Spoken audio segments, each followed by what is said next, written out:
His birthday didn't start off the way he wanted. The weekend turned out to be better than expected.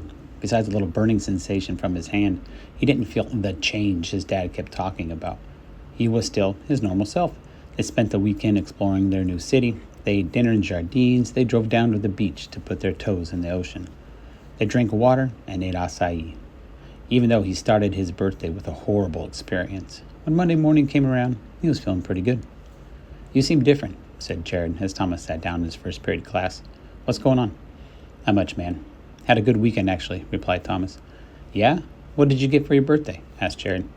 "Nothing really. Just this watch," replied Thomas as he showed him his watch. "It is old. Where did you get that?" asked Jared. "It's been in my family for years. It's my turn to have it," replied Thomas.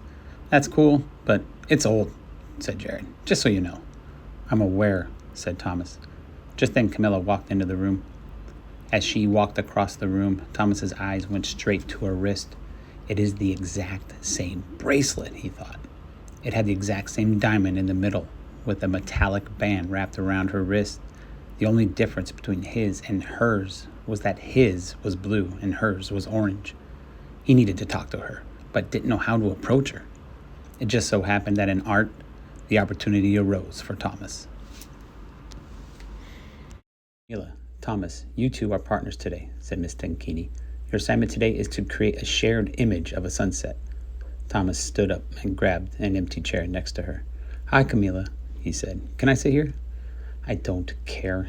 Let's just do this assignment and get it over with," she said angrily. "What colors do you want to use? Where I'm from, the sunset has lots of yellow, pink, and orange," said Thomas as she interrupted. "Look, I don't want to talk and chat and pretend this is anything. I don't want anything to do with you," she said as she slammed her hand on the table and turned to face Thomas. "I don't know what problem you have with me, but," Thomas said as she interrupted again.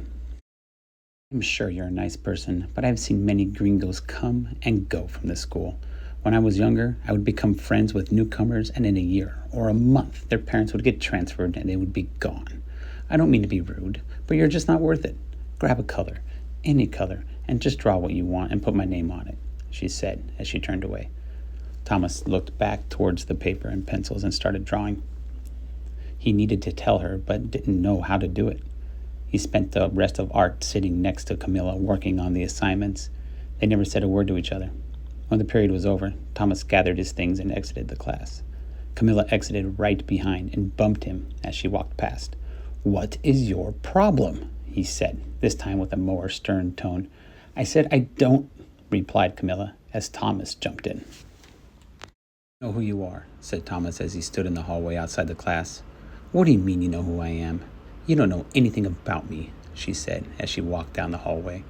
"Your bracelet was a gift when you turned 15, he yelled down the hallway. "You have a burn mark under your bracelet the size of the diamond in the bracelet."